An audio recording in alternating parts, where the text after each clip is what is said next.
taxes, those are actually subsumed, that we'll see in the next lecture, next slide rather.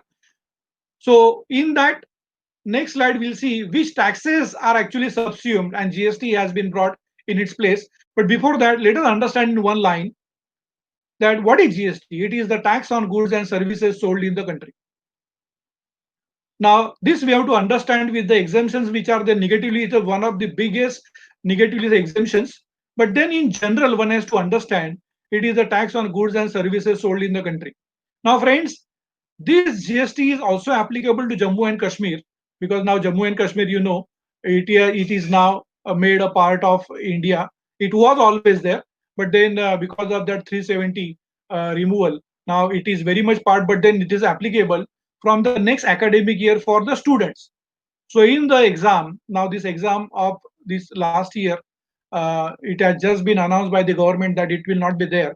But then it is always in the interest of the students to know for this exam which was there, this what provisions what we are studying, this GST is not applicable. But next year students, the students who are going to appear for the examination in March, April 21, they will be having the GST applicable to Jammu and Kashmir also. Now, by the nature of the GST, we have four types of GST, goods and service tax. One is called IGST, Integrated Goods and Service Tax, which we'll see in detail in the next slide.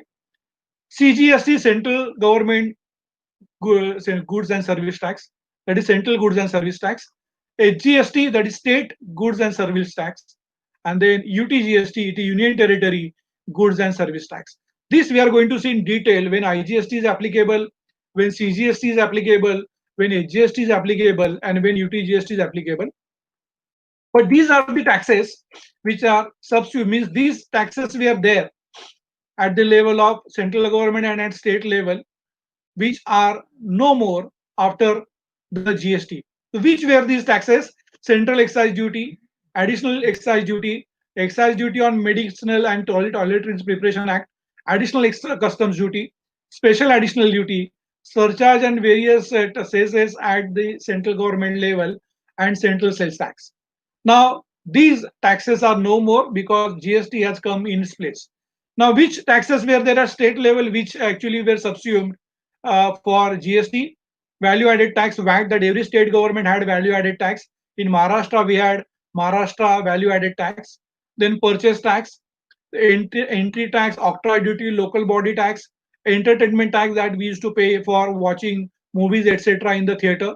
Then betting, gambling, and lottery tax, and surcharge and state cesses at state government level. These taxes, they are no more.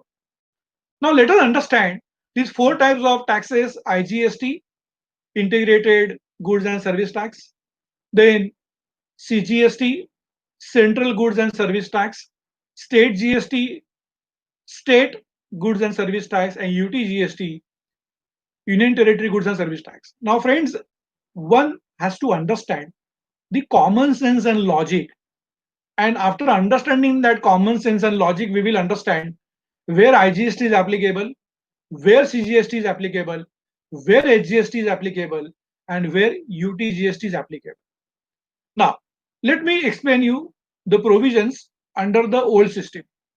Under the old system, we had, as far as sales tax is concerned, we had, say in Maharashtra, we are talking about, we had BST, that was actually called as Bombay sales tax, because earlier, we had Bombay province. Earlier to Maharashtra state, it was a Bombay province. So that time Britishers had actually brought that tax called as BST. That was Bombay sales tax, but it was applicable to the entire state of Maharashtra. And then there was another sales tax that was called central sales tax, which we have seen in the previous slide, that was collected by the central government. So how this BST and CST was operating, and once you understand that, you will very easily understand how GST is going to operate. Now, say when there was a transaction between a buyer and seller of the same state, say buyer also is in Maharashtra and seller also is in Maharashtra. So in that case, obviously, whatever sales tax that the seller is going to bill to the buyer and buyer is going to bill to the seller, the buyer will pay that sales tax to the seller and seller will pay that to the Maharashtra government. So in that case, since buyer and seller both were there in the state of Maharashtra only, the entire sales tax was payable to the Maharashtra government in the name of BST, Bombay Sales Tax. That Bombay was Bombay province, that was for Maharashtra. It was applicable to all states. For example, say in Karnataka, buyer and seller both are in Karnataka. So whatever seller is going to bill to buyer sales tax, the buyer will pay that to the seller and seller will pay that to the Karnataka government. So that was Karnataka value added tax, that Karnataka sales tax. That was in Maharashtra, it was BST. In Karnataka, it was say KST. So whenever the transaction was under old system within the state, means buyer also and seller also are in the same state, that will have the sales tax of that state. Like in Maharashtra, we had Bombay sales tax. So seller will levy BST in the bill, buyer will pay that BST to the seller, and seller will pay that to the Maharashtra state government. But take a case where, friends, the transaction is between a buyer and seller, and they are in different states. For example, say buyer is in Maharashtra and say seller is in Karnataka. So when buyer is going to buy goods from seller from Karnataka, the Karnataka seller is going to charge sales tax to the buyer from Maharashtra. Now the question will arise that who will collect this sales tax? Because buyer is from Maharashtra and seller is from Karnataka.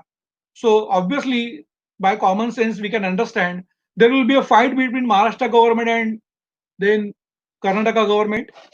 And in such cases, we have one very common saying कि दो लोगों का झगड़ा अगर होता है तो तीसरे का फायदा होता है.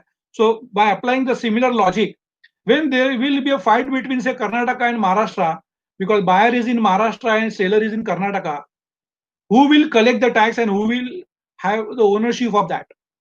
So in that, central government was to come in the picture, and central government used to say, don't fight, we are there. So whenever there will be a transaction between buyer from one state and seller from another state, it will attract only central. And finally, the last example, here the buyer is from Dadra and Nagar Haveli, which is Union Territory, and seller is from Meghalaya, which is a state. So this is a transaction where buyer is from one Union Territory and seller is from a different state. So again, this a transaction will between two different territories. It will attract IGST and it will be fully collected by central government. Now, this is the example which I have given you in a table form. Say buyer is from Maharashtra, seller is from Gujarat. The goods sold by seller to buyer are of 1 lakh and say GST rate is 18%. So 18% on 1 lakh will come to 18,000. But since this is a transaction between Maharashtra and Gujarat, I told you it will have IGST and full 18% IGST, that is 18,000, will be collected by central government. Now let us take second example where the buyer is from Maharashtra and seller also is from Maharashtra. And in that case, it will have 50% CGST and 50% HGST. So on 1 lakh, 18% GST comes to 18,000. Out of that, 50% will be collected by central government in the name of CGST, and balance 50% will be collected by state government in the name of HGST, that is rupees 9,000. Take the next case.